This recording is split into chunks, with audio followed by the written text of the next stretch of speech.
अब पढ़ेंगे node and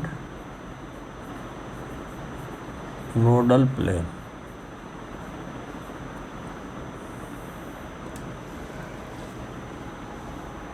तो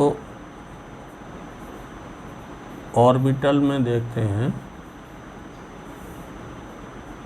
ऑर्बिटल क्या होते हैं।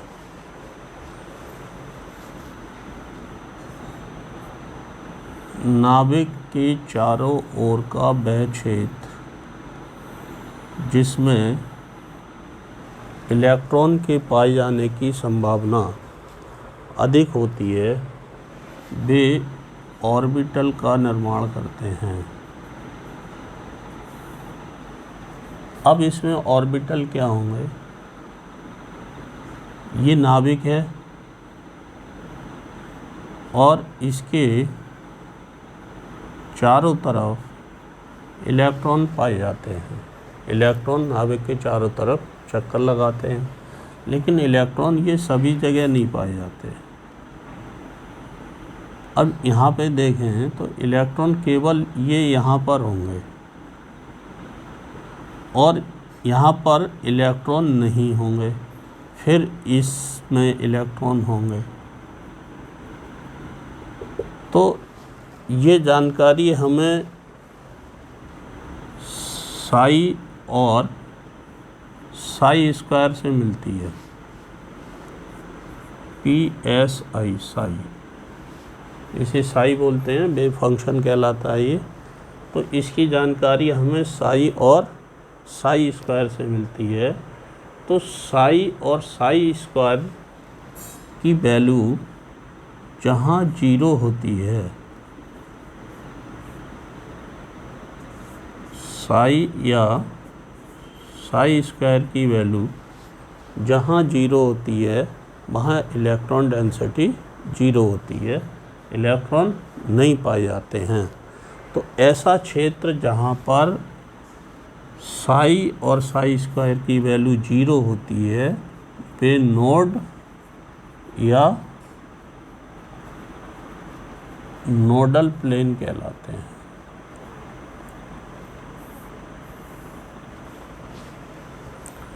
अब देखो, जैसे इसमें ये नाभिक है और नाभिक के चारों ओर इसमें नोड देखते हैं। तो नाभिक के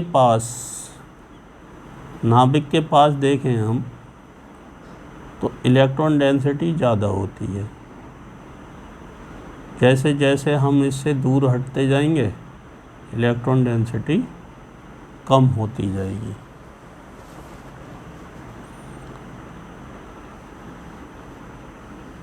तो अब यहाँ पे देखते हैं नोड क्या होगा। अब ये इलेक्ट्रॉन है, यहाँ 1s कक्षक होगा और इसमें 2s होगा। तो ये इलेक्ट्रॉन नाभिक के चारों तरफ इलेक्ट्रॉन डेंसिटी ज़्यादा होगी, फिर यहाँ पर कोई इलेक्ट्रॉन डेंसिटी नहीं होगी, फिर यहाँ पर इलेक्ट्रॉन पाए जाएंगे। तो जहाँ पर ये इलेक्ट्रॉन नहीं पाए जा रहे हैं, ये कहलाएगा नोड। तो नोड दो तरह के होते हैं। एक तो होते हैं एंगुलर नोड,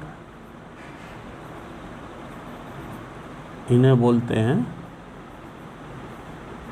कोणीय node,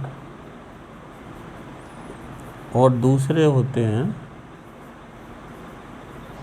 radial node, त्रिज्यक node.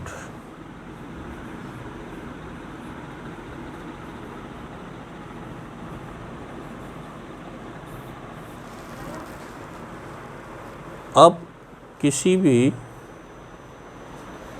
s orbital में नोड की संख्या कैसे निकालेंगे?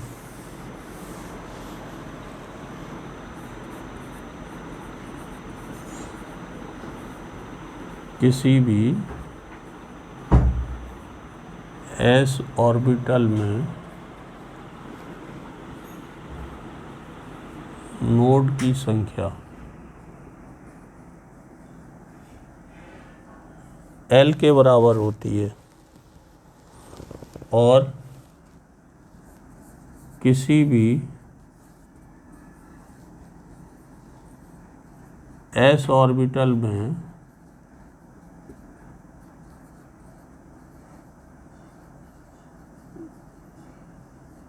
रेडियल नोड की संख्या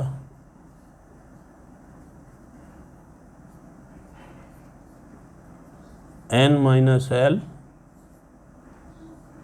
माइनस 1 के बराबर होती है। पहले पॉइंट में थोड़ी सी मिस्टेक हो गई। किसी भी एस ऑर्बिटल में एंगुलर नोड की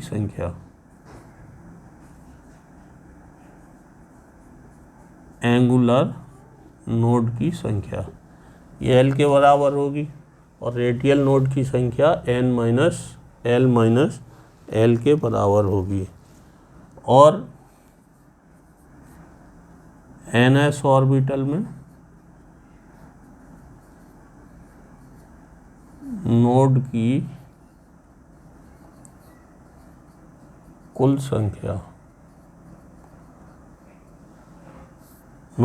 संख्या से मतलब एंगुलर नोड और रेडियल नोड की कुल संख्या ये n माइनस 1 के बराबर होगी। अब जैसे निकालते हैं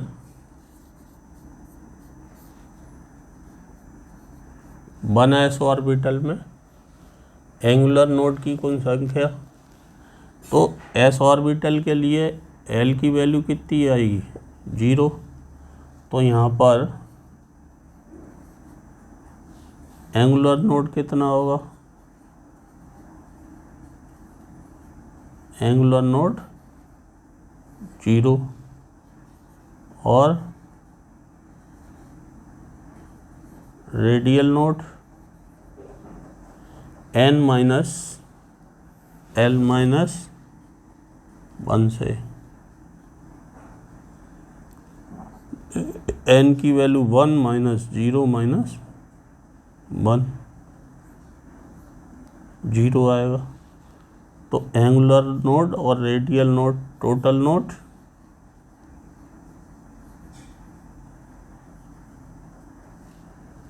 इसमें लगा के देखो n माइनस 1 0, दोनों को जोड़ दो या n माइनस 1 से लगा दो 1 माइनस 1। तो 1s ऑर्बिटल में नोड की संख्या 0 आएगी। यहाँ से यहाँ तक ऐसा कोई स्थान नहीं है जहाँ इलेक्ट्रॉन ना हो। 2s में देखते हैं। 2s में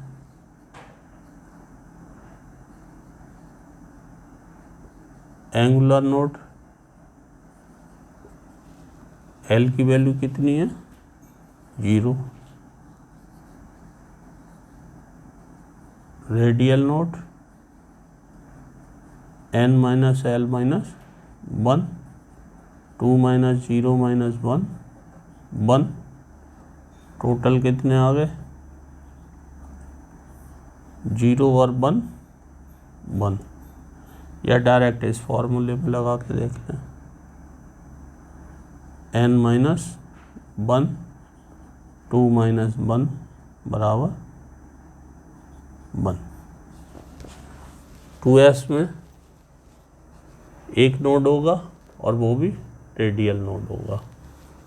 अब नोड होता कौन सा है, ये वाला क्षेत्र ये नोड कहलाता है जहाँ इलेक्ट्रॉन नहीं पाए जाते हैं।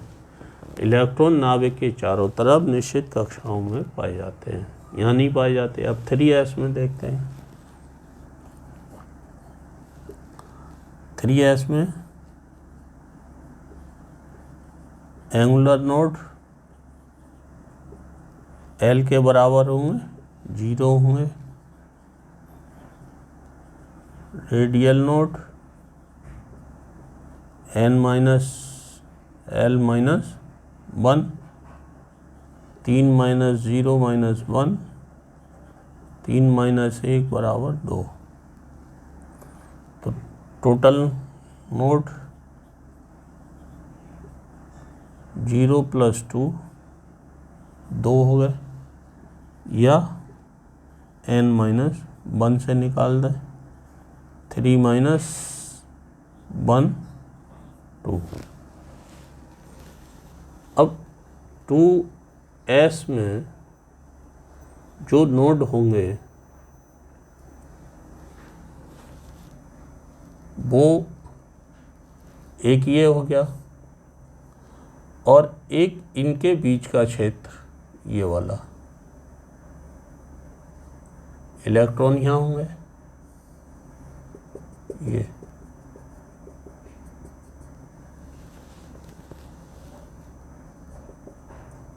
तो ये नोड कहलाएंगे 1 और 2। अब देखते हैं p ऑर्बिटल में। p में देखिए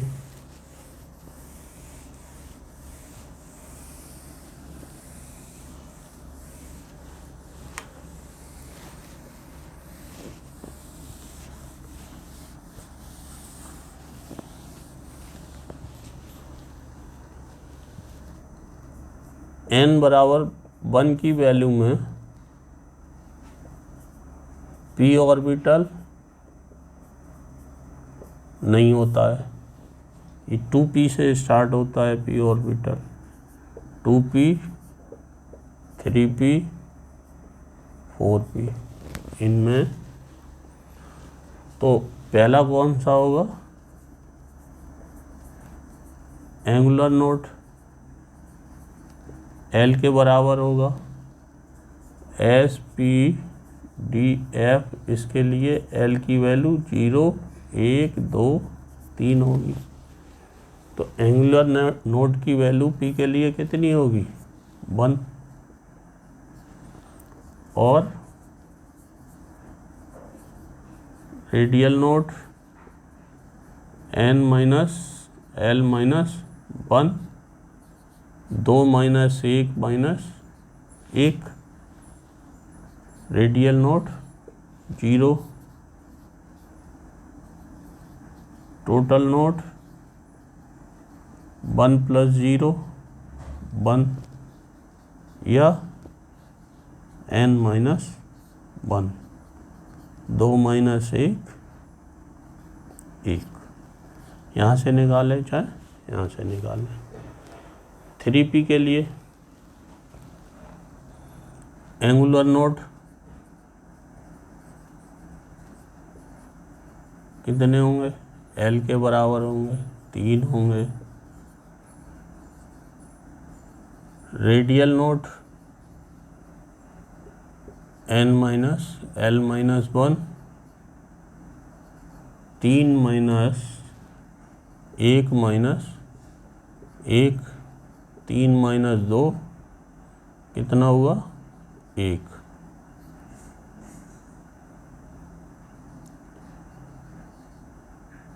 टोटल नोड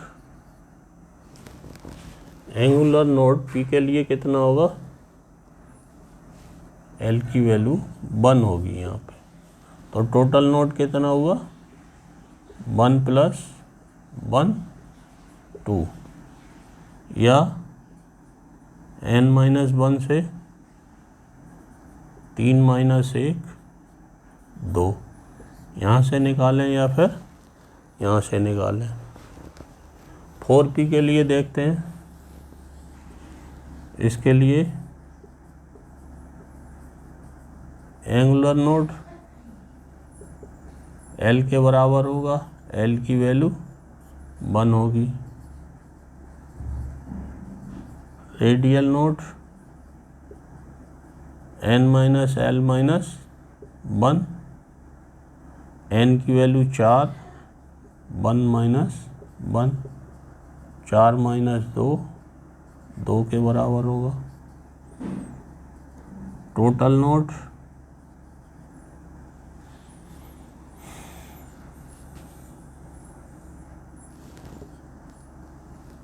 1+2 3 होंगे,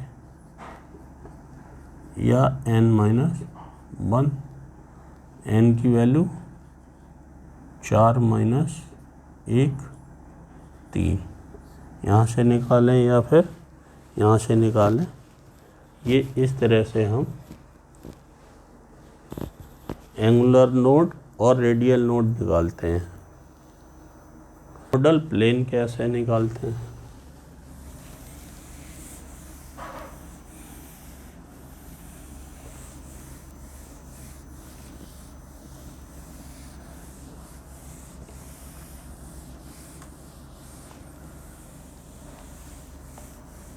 तो ऑर्बिटल का वह क्षेत्र जिसमें इलेक्ट्रॉन के पाए जाने की संभावना 0 होती है वो भी नोडल प्लेन कहलाता है।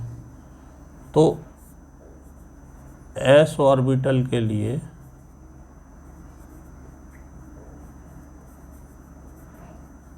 नोडल प्लेन 0 होता है। पी ऑर्बिटल के लिए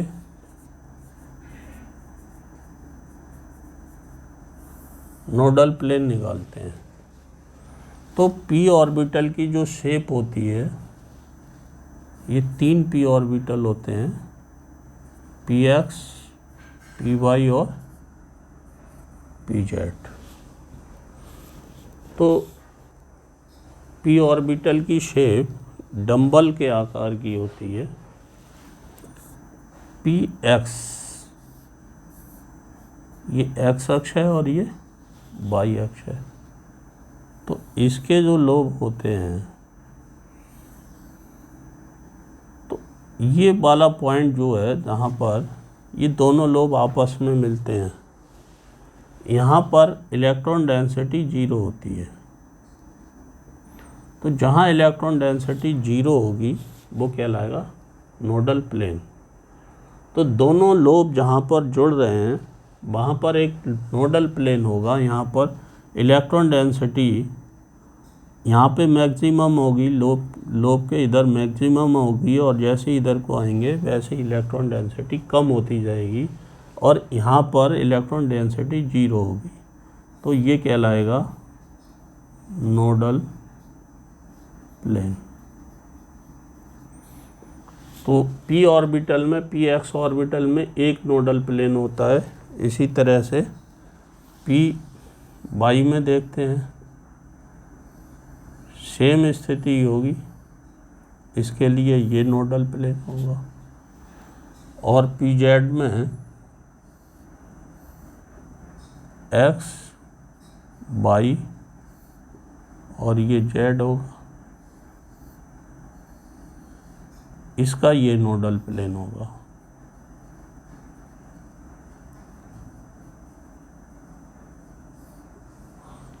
तो पी ऑर्बिटल में एक नोडल प्लेन होता है। इसी तरह से हम देखते हैं डी ऑर्बिटल में। तो डी ऑर्बिटल में D X Y, D Y Z, D Z X, D X square Y square और डी जेड स्क्वायर, ये 5 ऑर्बिटल होते हैं। डी एक्स वाई क्या है? ये एक्स है और ये वाई एक्सिस है। तो इसकी जो शेप होती है वो डबल डंबल के आकार की होती है, इस तरह से। तो इसकी 2 लोब ये हो गई। एक नोडल प्लेन तो इसमें ये होगा।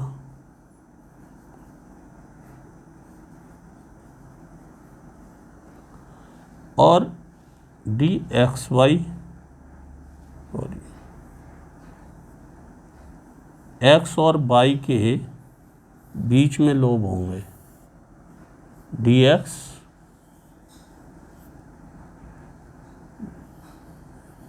ये। तो एक नोडल प्लेन तो ये इन दोनों के बीच में होगा, ये। और एक नोडल प्लेन इन दोनों के बीच में होगा ये 2 नोडल प्लेन होंगे इसमें।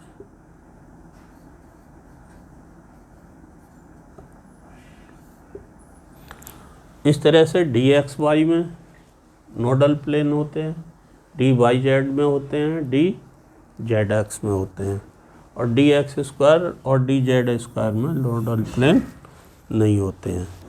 तो इस तरह से हम निकालते हैं नोड और नोडल प्लेन।